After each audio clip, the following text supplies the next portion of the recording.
Spotlight with Shadow, a Canadian dad who's got his finger on the pulse of global entertainment and sports. Each episode features unfiltered conversations with everyday creatives, musicians, wrestlers, filmmakers, and more from every corner of the globe. No fluff, just raw, real stories. This is Spotlight with Shadow, presented by Off the Top Media. Ladies and gentlemen, my name is Shadow. Welcome to another episode of Spotlight with Shadow. Today, my interview is with a prospect, if you will. He is a part of Northland Wrestling. He is one half of the Blue Chip Prospects. He is Slater Jacobs. How's it going? I'm doing good, man. Thank you for having me on the show. It's quite the honor. How are you doing? I am doing wonderful. I'm excited to get going and knowing a little bit more about you than I have already known.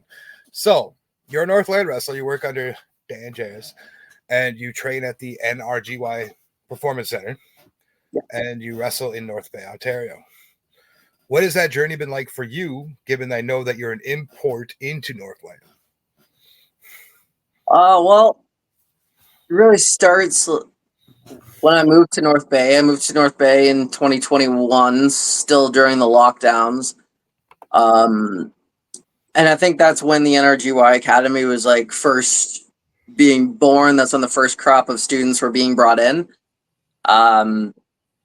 And I was just kind of digging around on the internet, and I just found out that on Facebook that Northland Wrestling was a thing. And I've been a lifelong wrestling fan. I'd actually never been to a wrestling show before I discovered Northland. So as soon as they started to resume operations and were hosting shows again, I started buying tickets, going to the shows. And at one show, it was Tap House Takedown at the New Ontario Brewing Company.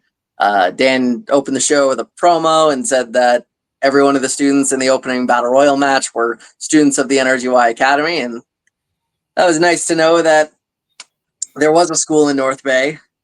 So it was something I didn't think I was going to be ready for. I didn't think I was up to it. And for a year after that, I just stuck to that. Maybe 2 years, actually. Because I started training in 2023. Yeah. And I saw on Instagram there was a post for open tryouts for the NRGY Academy. So I actually messaged Tommy McLeod, who I had met previously. I was like, dude, should I do this? And he's like, yeah, obviously. So I showed up and tried my best. I really didn't think I was going to make it, but Dan invited me back, and the rest is history. I'm still with NRGY today, and it's the best decision I've ever made. Hell, man, the fact that I know that you are, 25 this year? 25. That's crazy to me. You, Tommy, Zandra, I believe, there's one more youngin with you guys, isn't there? Yeah, the Danny Diggler. He's pretty young, I'm pretty sure. Yeah, I think so. But you guys you're getting into it young. You're not. Shout out to Rusty here, but we're not Rusty's age going into this. Love you, Rusty. Right. So, as a young prospect, I'm going to use that word a lot. How do you feel with this? It's honestly a dream come true. Obviously, you don't consider the indies and actually training when you're a little kid watching. You think just one day you can walk into the WWE and become a main event star right away, and that's kind of what the goal has been. But no, I'm so glad that I've discovered Northland. I know I'm biased, but I genuinely believe Northland Wrestling is the best wrestling in Ontario. And I'm just so honored I could be a part of that. And Dan really did take the chance on me. He didn't give up on me, and I can't thank him enough for that. Maybe I'm like you in this sense of being biased, but Northland is the only promotion I've actually enjoyed where I'll actually travel to it. So, and I love the energy that you guys bring at shows. Okay, so you're a wrestling fan first, Of course, and now a wrestler yourself. Going back a couple years before you got training, like you said, that little kid instinct of, I can just walk into WWE and be who I want. Okay. Now that you know the little things within the world of psychology of wrestling, where does that opinion sit now?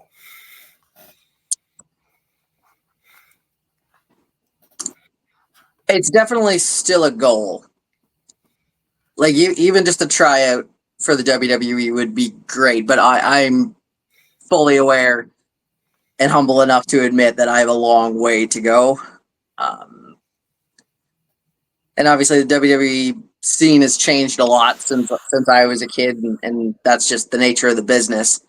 But I'd really love to make my mark on Northland Wrestling before I venture out to anywhere else.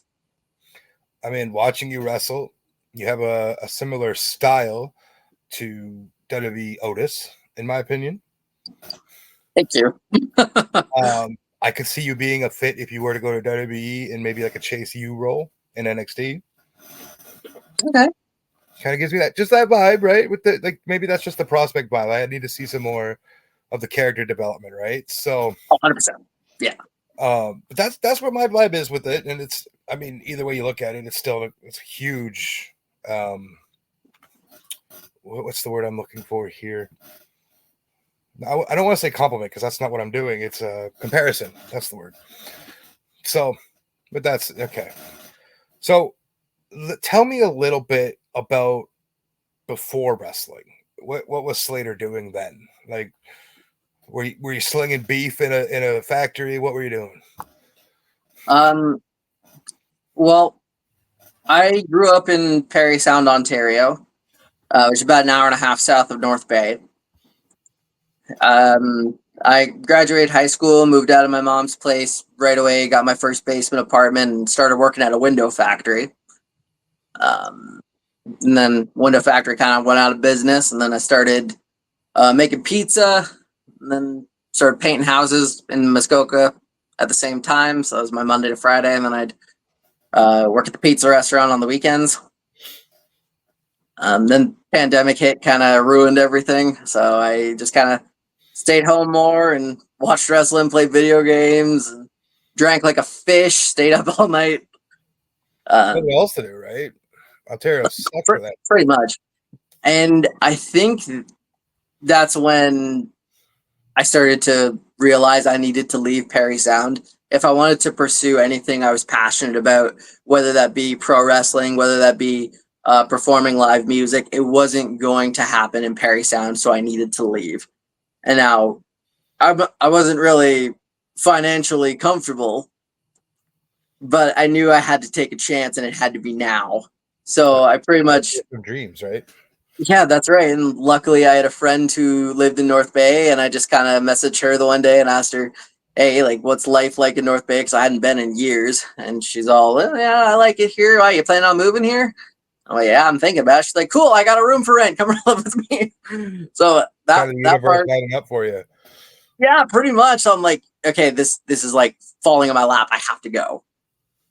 So yeah, I was able to transfer jobs, and I moved up here within a couple of weeks. Yeah, just got all settled in, tried to make a living, and I was doing pretty well at that. And yeah, man, I started drinking a lot actually, and wasn't taking care of myself, wasn't eating properly. I was never working out, so I was gaining weight a lot. I was pretty close to 240 pounds when I first walked into NRGY, and that's kind of what made Dan not take me seriously at first. And he's told me this a few times, and it was definitely a holdback. And I knew I had to improve my physique when I pulled some fat or strained something in my stomach while just trying to do a warm up. Like I was just trying to do a front roll and something pulled my stomach and I physically could not bend over. So that took a couple of weeks to heal up, and that was a wake up call. But see, the thing is, when you pull something in your stomach, the way you get over that, the way you let it heal, is you have to exercise it, but you can't really exercise it until it's better. So you have to rest. So the way I was trying to take care of myself, I was dieting, and that's actually how I was shredding so much weight. And I was down from, I think, like I said, I was close to 240, and I got myself down to 215 within a couple of months. Damn, I haven't. I mean, I'm not everybody that knows me and watch my interviews. I'm not a small guy at all. Me and you have talked in person. I'm not a small guy. During the pandemic, I hit a high that I don't wish to ever hit again, and I was close to 405. Really? I've dropped since 23. I've dropped around 45 pounds. Like I'm losing weight and I'm working on it actively. I let the worst get a hold of me, and it's just how it goes. So, like you said, it's a tough thing. The weight you're telling me that you were maxing at is what I was weighing when I was playing hockey. Like I was a big boy in hockey. Like Oh, you gotta be in hockey. You gotta be a big dude in wrestling, but like a different big. It's a more leaner big. it's a different big. Like it's the getting big that's difficult to get to. Right. Like I'm trying to work up to that now. Like my lightest I've been is 198 pounds. That's actually the lightest I've been as an adult. And I'm back up to about 215 now, 214. And it's a lot of weight training. It's a lot of eating properly. Like, I don't really count calories or macros or any of that. I only count protein if that even counts. So like my diet, right? So yeah, my diet's very protein based, and the benefits are showing. I didn't say how big you were to start, but like I'll take your word on that. Like you're in good shape, which is excellent, especially for what you do. And you know the fact that Dan teaches DDP yoga and stuff. I'm surprised, like he wasn't yelling at you even more. But it was just one of those things. Like he kind of like just said to me, he's like, dude, you got to stop eating shitty foods. You got to take this seriously. Part of the business is looking the part. So just do yourself a favor, get in better shape, and keep training, keep working hard, and what you want to achieve will come. You can start and it's not just with dieting, it's like with alcohol consumption as well. Like I don't really drink alcohol anymore. The sugar intake that alone that'll drive anybody in alcohol. Like it actually wasn't difficult to give up. Just because I'm so busy now with pro wrestling that it's not even crossing my mind. And a good way to look at it, I think, is you can either sacrifice temporary fun for your permanent goals, or you're just sacrificing your permanent goals for temporary fun. I say that to my oldest son all the time. Like he's got these goals in mind. He's 13 years old. And I was like, okay, we're thinking long. Like obviously he's a kid, so I'm not pushing it too far with the conversation, but just kind of building that mindset. I'm like, do you want to do this or do you want to do this? And he'll be like, well, I want to do the fun thing. I'm like, okay, but where does this lead you? Yeah. It's kind of like a lesson, right? And that's what you're personifying now with this conversation is you're saying exactly that. Like, where do you want to go with where you're going? Do you want to stay an indie wrestler or do you want to become a superstar? Yeah. Right. And obviously, for all inspiring indie wrestlers, you want to become that superstar. Yeah, that's the thing. I genuinely believe if you're going to be a professional wrestler, your goal should be winning the WWE Championship in the main event at WrestleMania. Because in my opinion, that's the highest achievement in the business you can get. That's the Mecca. Absolutely. So I've been just telling myself this is what you're working towards. I love that. I think that when I was out in North Bay there a few weeks back, and I don't know where this conversation came from. It might not even have been in North Bay. It might have been when I recently met with Dan. And something he said really clicked with me. He said, make relationships early and often. Because on your way up, it's golden. But remember, you got to come back down. And if you keep rubbing people the wrong way, it's not going to go in your way. Absolutely. So respect up, respect down. Yep. I mean, I've seen a lot of, I believe you have a CWE tour coming up. Yes. And there's a big name on that card. Sure is. That is an example of what I just said. Because that man was at a height for a long time.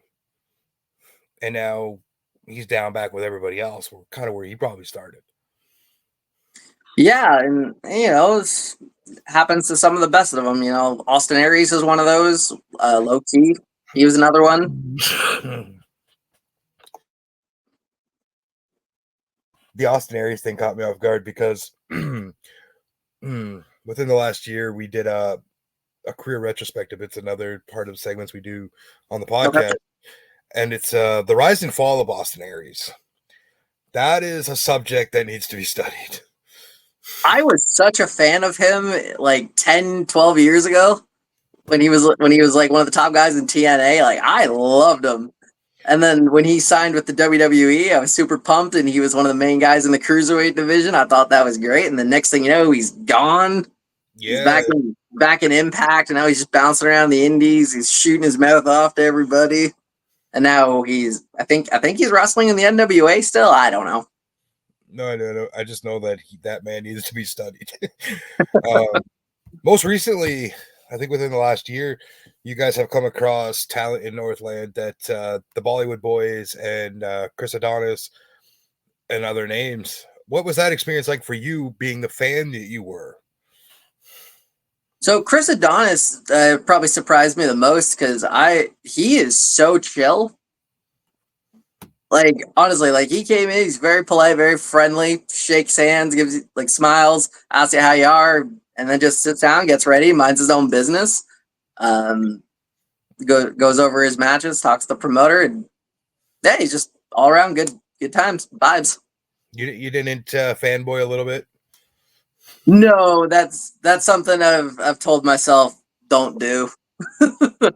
Like, just be respectful. Like, these people probably get this all the time from just people attending shows. They don't need to deal with it from people who are also working the show. Right. Like, my very first wrestling show I ever worked on, I met Victoria. And like, I watched her growing up as a kid, so that was a really cool experience. But again, I was like, okay, yeah, stay calm, man. I know you had a crush on her growing up, but that's in the past. You're a professional. Be professional. Yeah. Speaking of that, the very first show you appeared on, that was the Northland or another promotion? Oh, that's a story in and of itself. I'm saying this humbly, I am the first NRGY student to ever debut and have their first match for a different company.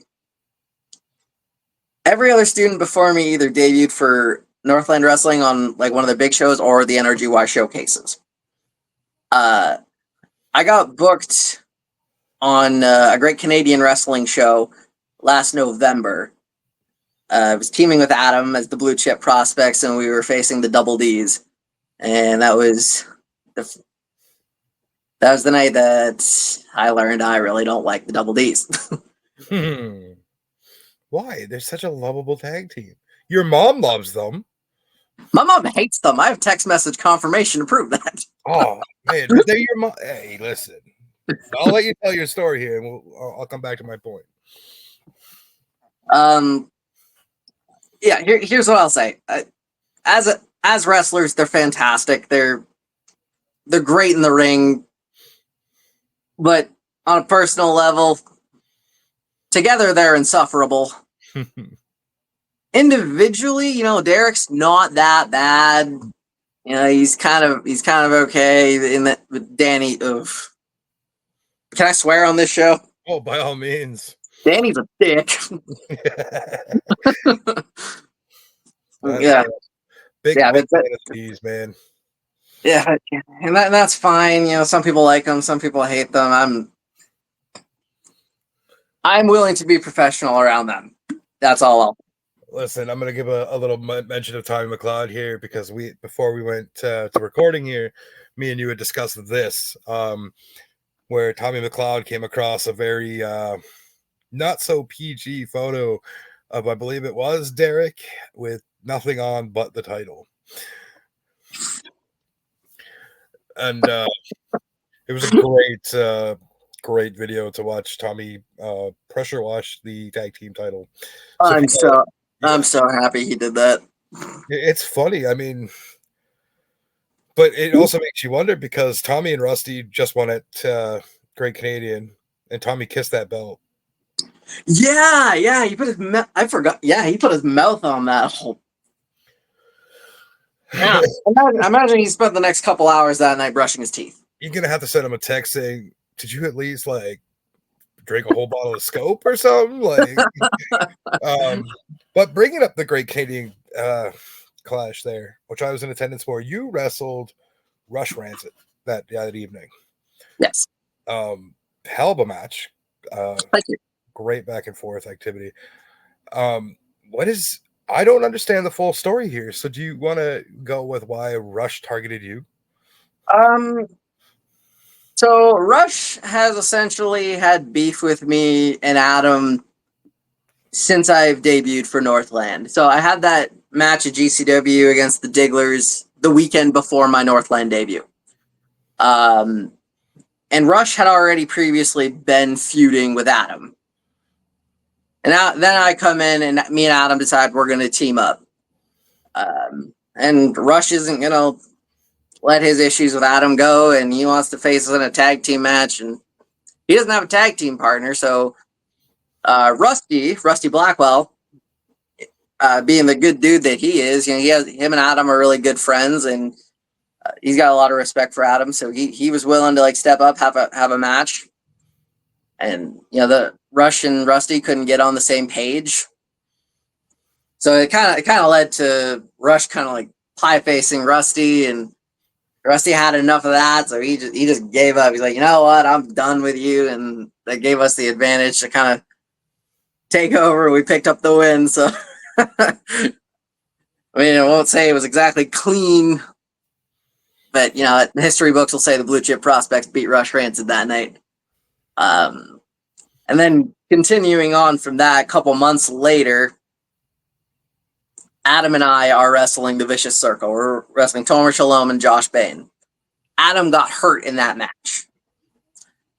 We still won the match, and we earned a shot at the tag team titles, but Adam wasn't medically cleared to compete. The Digglers had won the tag team titles on the same show. They're going out, they're doing a party celebration in the middle of the ring. I come out there and I'm like, I'm not here to party, I'm here to fight, and I got a shot at those tag team titles and I want it. They're like, well, it's just you out here, where's your partner? And they kind of like making fun of him and all that. I got a substitute. Rusty Blackwell's got my back, I know that. He comes out, but Rush Rancid sticks his nose in that as well. It had nothing to do with him. He was all pissy with Rusty for costing him the tag match. So he cost us the tag team titles, because he's a real stand-up guy. So, I took issue with that. Me and him had a match the following month at Field of Bang. I beat him. I thought that was the end of it, but now and Julian Waite comes into the picture. Now the Gutter Dogs are formed. And we've traded wins back and forth before. And it just had to come to an end. So the Great Canadian Clash, me and Rush were going to settle this one-on-one. Didn't go my way. I'm man enough to admit that I lost that night. Fair play. I'm willing to move on. It was a great match. I didn't know what to expect, and you guys performed, and I loved it. Thank you. Okay, so now I want to. You said you were doing painting in Muskoka. You meet anybody big? Because that's a lot where a lot of the NHL players spend their summers. Yeah, it is. So I never met like an NHL player, but I did paint the cottage for the dude who invented e-transfer. Okay. Yeah. Oh, it was. I don't remember his name, but it was gorgeous. Like, it's in Utterson. It's huge property. I was supposed to do Kevin O'Leary's cottage, but that was the summer that him and his wife were out on the lake, and whoever was operating the boat had too much to drink that night, and that led to the whole thing. Yeah, fatality on the lake. So yeah, we won't get into that. There's still we won't get into that. Okay, So you also said you did Windows. So I guess your CM Punk would be your biggest fan because you worked with Real Glass. Yeah, that company's out of business now, so me and him could be cool. AEW still exists. What are you talking about? Glorified indie company, in my opinion. Thank you. I call it a major indie promotion. A major indie promotion with a great TV deal. Even that is, I wouldn't say great, but I think 2 hours on Wednesday nights during primetime television, I'd say that's pretty good. yeah, but then everybody forgets they have an hour on Friday, or what is it, an hour on Fridays? And yeah, that's dumb. And Collision was built for CM Punk, and it's just kind of there now. Yeah, it's just Dynamite 2.0. Yeah. I don't watch anymore. I don't know what's going on. Collision is basically Velocity of the early 2000s. You're probably too young to remember Velocity. Yeah, I never watched Velocity. I started watching wrestling in 2008. So, that was peak Taker era there between 06 and 09 there. So, yep. Edge 2 and okay. Favorite wrestler growing up? The Undertaker, and then slowly transitioned into CM Punk. That is a vast different. Okay. Yeah, Taker, like it was just the mystique of the Undertaker. Like, he was a baby face, but he wasn't a traditional baby face.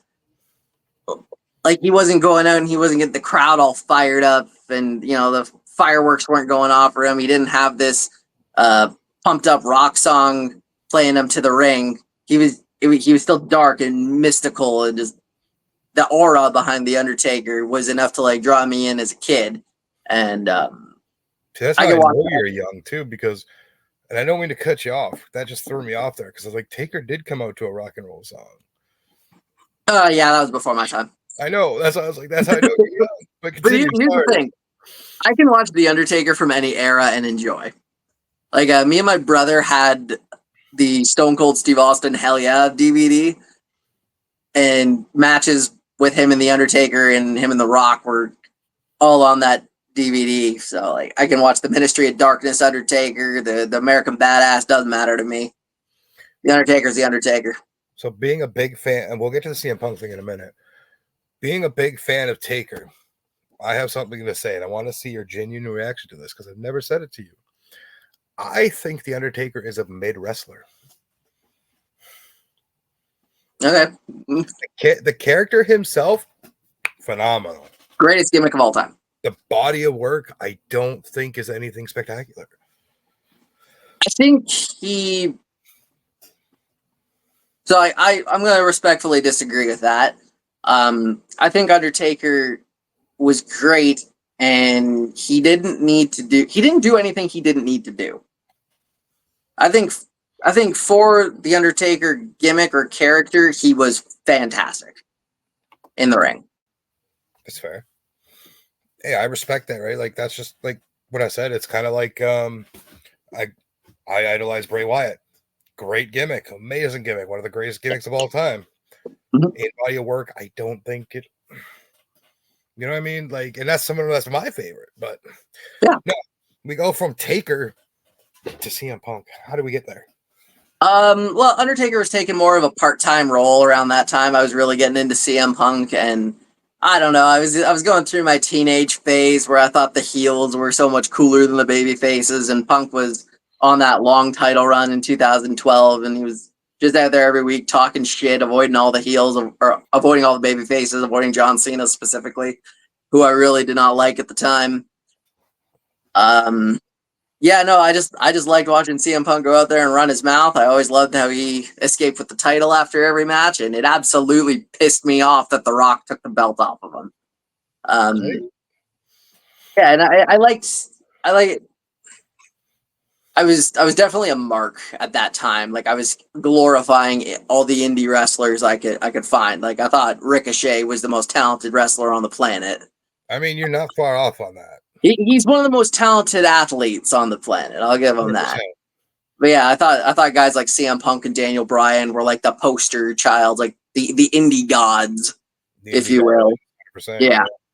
Yeah, and like I've always respected AJ Styles too. Like he is also in my top 3, but I see him in a different light as other guys who came up from the indies.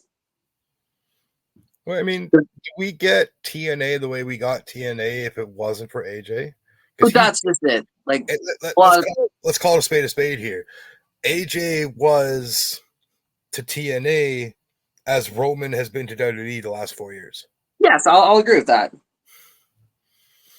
So, yeah, no, I'll agree with that. And like, I'm in the minority, but I don't understand the hate that TNA gets, because I thought TNA was fantastic when I was watching from like 2012 to 2016. I really enjoyed the show, enjoyed the product, and AJ Styles especially made me want to see it every single week. And I'm a big Kurt Angle fan too. Like I want to replicate him as much as I can in the ring. And I think Kurt Angle's had some of his best matches in TNA versus his WWE career. I can agree to that too. To a degree, I think we got prime Angle TNA. Yes, I'll agree. I knew he was really loaded up with perks, and that's where the nickname Perk Angle comes from. Yep. So, but I'll change up that one. So you watch modern day WWE still? Yes. Are you avidly following stuff, or are you just kind of like a casual? Oh, I'll tune in here, I'll tune in there. I don't go out of my way to watch Raw and SmackDown, and especially NXT, but like I do watch all of the PLEs. Oh man, Scouts would hate you for saying you really don't go out of your way to watch NXT. Well, like I watch SmackDown more than the other 2 shows, but overall, like if I miss SmackDown on Friday night, I'm not going to be upset. Fair enough. Okay, so let's take wrestling out of it. Okay. You alluded to playing live music when growing up a bit. Now, I'm taking you're a musician as well. Yes. You got a band and stuff? No, I was a solo performer. You still do that? Not really. Like I did a show earlier this summer for the seniors at my grandma's residence, just because she had never actually seen me perform live before, so she wanted me to come down and do a show for her and all of her friends in the retirement community. I was like, all right, I'll come do that. But no, like I stopped performing music probably right before I debuted in wrestling. I used to just do country music in bars, a couple restaurants here and there, just local stuff in Perry Sound, Muskoka, North Bay. Oh, sorry. No, you're good. Yeah, my cat up on the table. When I went up to North Bay in August there, it was an experience because I don't remember ever going through North Bay. I'm sure I have gone through. But actually going and experiencing North Bay was definitely something. I fell in love with the city, and it's a beautiful place. Don't know where life's leading. Maybe I'll end up there one day. Who knows? But it definitely was so nice. My kids enjoyed it. You know, we all enjoyed it while we were there. Obviously, the main event of why we were there was watching you guys perform, and it was great. You know, don't worry, Kitty. What's the kitty's name? Hope. Yeah, sorry, she's trying to get in the way here. Hey, that's no big deal. It's just everybody gets a spotlight, right? Yeah. All right. You a hockey fan? Not especially. I was definitely in the minority of that growing up because like everyone I grew up with in Perry Sound is either a hockey fan or a hockey player. Sorry about this, man. Hey, you're fine, man. Yeah, and like it drives. It kind of like amazed me how upset some people will get when you tell them you're not a hockey fan. Like, I get it. It's like an internet wrestling community comment section. Oh, don't get me started on that. I hate those motherfuckers. Yeah, dude. Like I used to work at a gas station, and then people would come in and try to talk to me about hockey, and I'll just be like, I don't watch hockey, and then they'll just stand there and like look at you for 5 minutes, like you just shot their child. I'm like, it's TV. You're watching TV. I don't care that you watch TV. Realistically, though, you're telling me you grew up Perry Sound, home of arguably one of the greatest players of all time to ever play the game. Yep. fact that you're saying you don't watch hockey probably shocks people considering where you're from. Yeah, that's probably it. But at the same time, I never cared that Bobby Orr grew up in Perry Sound. He doesn't even live there anymore. Like, I never met him. Like, nothing. My mom met him back in the day. Apparently, he's an asshole, so I don't care. I can see that. I mean, I've had experiences with a lot of hockey players in my time, and I could see that. So you're not into hockey. Do you watch other sports other than wrestling? I check in with. I might watch a basketball game here and there, but overall, like I try to bet my best to not watch TV. Okay. Yeah, like I'll try and watch wrestling for like educational purposes, or I might put a show or a movie on Netflix for background noise. But overall, I try not to consume too much TV. I don't think it's good for you. I mean, each their own. I'm an avid TV watcher. Okay, you read a lot. You game. You said you game. I used to when I was younger. All right. Yeah.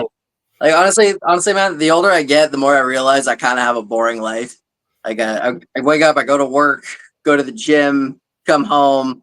If I got to go to training that night, I'll go do that.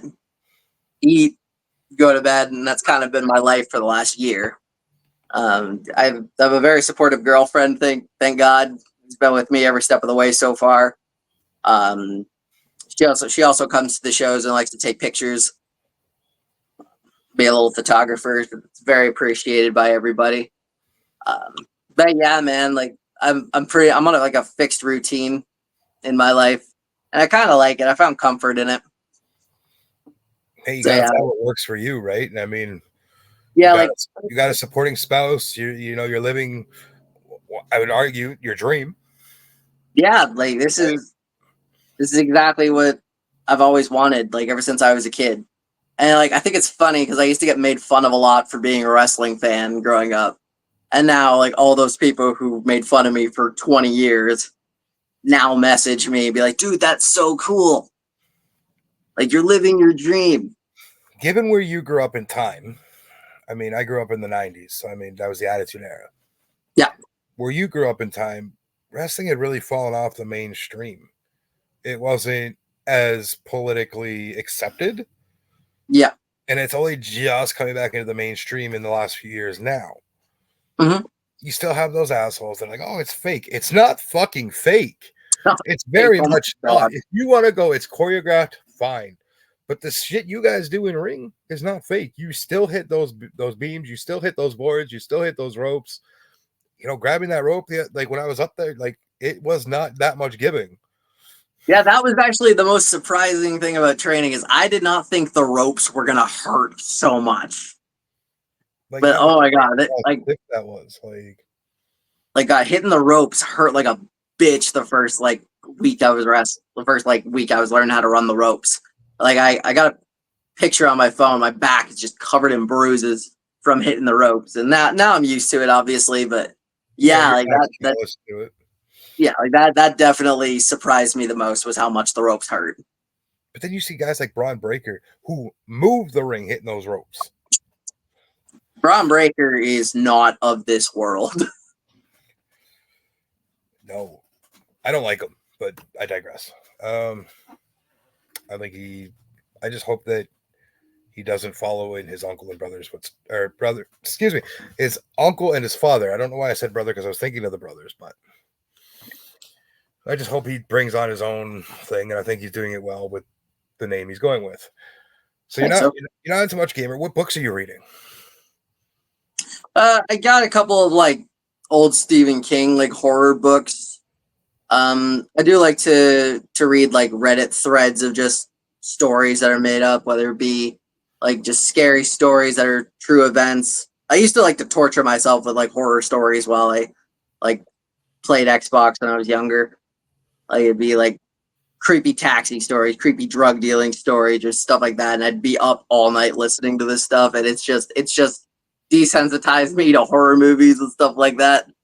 But it also like turned me on to like how terrifying the world can be. Given the fact you just said that, are you a true crime fan? Yeah, I do like true crime. Like I love watching like not so much documentaries, but I like watching shows that reenact true stories. You know what I mean? Now, here's my next question then. Keep in mind, this is just a question. Favorite serial killer of all time? It's a good question. Legitimate one, not horror movie ones.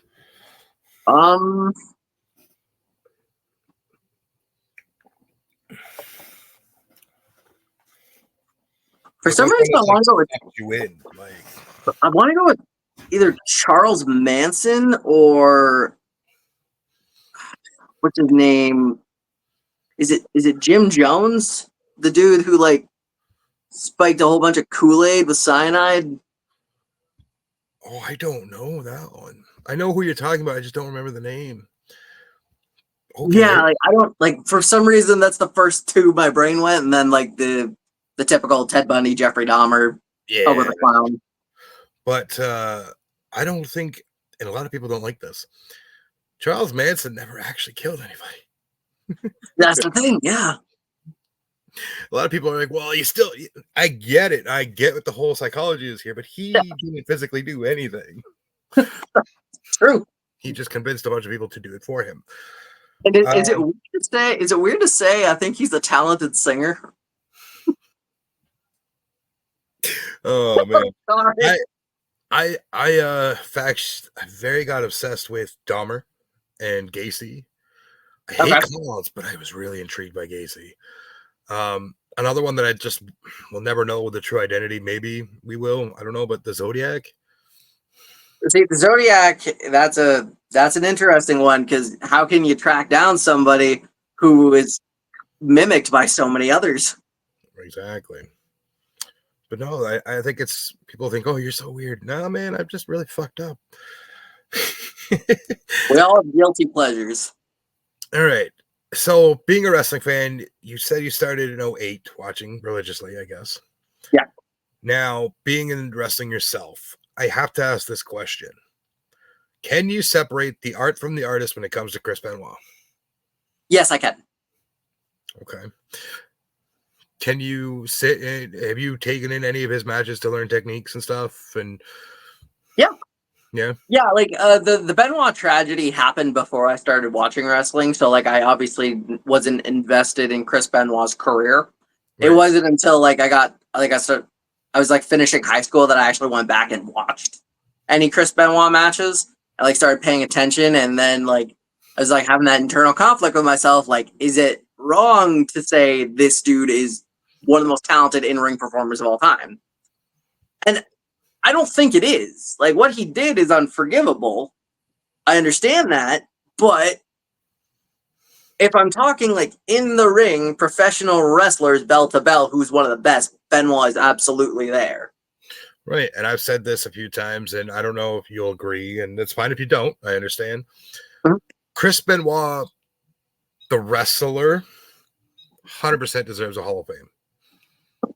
But he will never see it due to the fact of Chris Benoit, the human.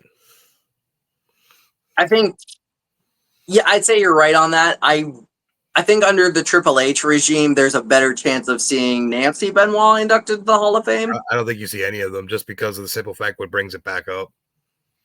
Yeah, I understand that. But I'm just saying if either of them had a shot in going into the Hall of Fame, I'd say Nancy has a way better shot now. That's 100% fair, and I get it. She deserves one too. She deserves to be in the Hall of Fame. She does. I 100% agree. She paved the way for a lot of managers and wrestlers. What I'm about to say, I need to say it because where the next subject is going. Today is September 11th. We are recording this episode. I want to talk to you about Linkin Park. I've been bringing this up in a couple of interviews so far. What is your take on that? I don't know, because you, like you said, or like I said, you're a younger person in this, so Linkin Park may not have that same influential as it did on me. It could have inspiration for you, but where do you sit with where the direction of the band is going?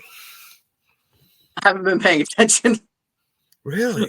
Like they got a new lead singer? Is that what happened? Yeah, they got a new singer, Emily Armstrong. I'd have to listen to the band to actually form an opinion on that. Like, if they want to continue on as a band, as Linkin Park, they need a new lead singer, obviously. So I don't see a problem with it. Well, the backlash, like the IWC likes to do on wrestling, the backlash is, oh, you can't replace Chester. You can't do this. They're not replacing Chester. They're evolving as a band. Yeah, like AC/DC replaced their lead singer. Like Queen, who had arguably one of the distinct sounds of music, replaced Freddie, and nobody can touch Freddie's vocals. Motley Crue, they replaced Vince Neil. Blink-182. What's the big deal? It's a business. If you want to continue on with making music under this band's name, you need someone to fill all roles. And if you have someone, you can continue on. Is it going to be the same? No, it's not. But change is inevitable. So we're just talking about the Chris Benoit, and you brought up Nancy and potentially going to the Hall. In about 14 days, a documentary comes out about Vince McMahon. Yeah. And I don't know if you've seen the previews for it, but Chris Benoit is clearly seen in these previews. Yeah. So I think that might be the way into what you alluded to with Nancy getting in, is because if they're going to open it up, because it's been taboo for the last almost 20 years, I think maybe what do you think with that? Like, are you going to sit down and watch the Vince McMahon thing, or are you just going to just let it be? And yeah, I'll probably sit down and watch it. Like, I watch all of the Dark Side of the Ring episodes religiously. I love that show. So yeah, like, I'll definitely watch the Vince McMahon documentary. I think it's going to be great. Like, he's got such a. I feel so bad saying this now because I genuinely believe Vince McMahon's the most important person in the history of pro wrestling. And now, like, it's kind of a wrong thing to say, but it's separating the person from the art. Unfortunately, though, you can't in this situation because Vince McMahon's person and art kind of blended too much. Where it became what he was doing became his on screen, and it just. But I respect that you said that, and I'm not here to change opinions, Another thing too is I had a whole train of thought. The Dark Side of the Ring. Your trainer / promoter, Dan Jarrus, led me on to one of those. I think it was I can't remember the name. Something Bruiser, I think. Bruiser Brody or Bruiser Bedlam? Either one, I guess. Whatever happened in Sudbury with a bank? Bedlam. Yeah, no, that was the Johnny Canine episode. Yeah, the police station. He blew up the police station in Sudbury. Yeah. Yeah, Dan led me on to that, and it just spiraled into a whole thing, and that was interesting. Whew. I'm trying to think of a question that I can ask that would catch you off guard, but you're just cool as a cucumber here, and I'm not sure how to take this. Okay. Gotta live life, bro. Yeah, you're not wrong. Okay, I got it. Tomorrow morning, you wake up. You have 2 messages. Triple H is left a message for you. Tony Khan's left a message for you. Any amount of money in the world, doesn't even matter. It's not about the money. Who are you signing with? Triple H. Why? Because I'd be surrounded with more professionalism and also more worldwide exposure. So, like, if it's any amount of money, then obviously money's not the deciding factor. Both companies offer you the same amount, so whatever money you can think of is what it would be. But so it would be success, fame, exposure, and all that. And obviously, the WWE is going to be providing more of that because they're global. There's a reason they're called World Wrestling Entertainment. They are, especially now, all over the world. Right. Like they're the Walmart of pro wrestling, as I call them. They are everywhere. Fair. Okay. So, who do you best try to mimic? Is mimic the right word? Maybe. Replicate? That's it. Replicate when it comes to wrestling. Who is your style you try to base yourself upon? Because I know everybody's got one. I've always admired Kurt Angle. I can see that. Yeah, there's a lot of people say Bret Hart's the greatest in-ring wrestler of all time. I got Bret Hart at number 2. Kurt Angle is number 1 in my opinion. we'll talk about that. Continue. Sorry, brother. No. Kurt Angle, to me, he is the 5-star wrestler. Fair enough. A guy on our network, his name is Jaxpo. He would love you for saying that. That is one of his idols. So, but I could see that comparison. Maybe it's the singlet. I don't know, but I could see that. Yeah, it slam and you're good. Like, I think. Yeah, I wouldn't mind using the angle slam or the ankle lock. I love both of those moves. And I love using suplexes too when I wrestle. So just call it the Slater lock and you're in. The Slater lock. That's a cool name. Shelton Benjamin's another guy I really admire in the ring. Josh Alexander, I've loved ever since I don't know if you saw the 60-minute Iron Man match he had with TJP on Impact for the X Division title. As soon as I saw that match, I was sold. Like, Josh Alexander, he's top 10 in the world right now. Josh Alexander showed up to Northland at one point or another, I believe. Yeah, that was years ago, like before the pandemic. Yeah. He's definitely been there, and it's kind of cool that you got to touch the same, I guess, because you're somebody you look up to in style, would be someone you got to touch the same mat with, if you will, right? So yeah, he's a guy that, like, if I could pick a dream opponent of currently active wrestlers right now, he's definitely in the conversation. That's fair. That's fair. I think it'd complement your style based on what I've seen. Thank you. Okay, I've asked those questions. I've asked these questions. Now is the time I'm going to get you to plug everything you possibly can and want to.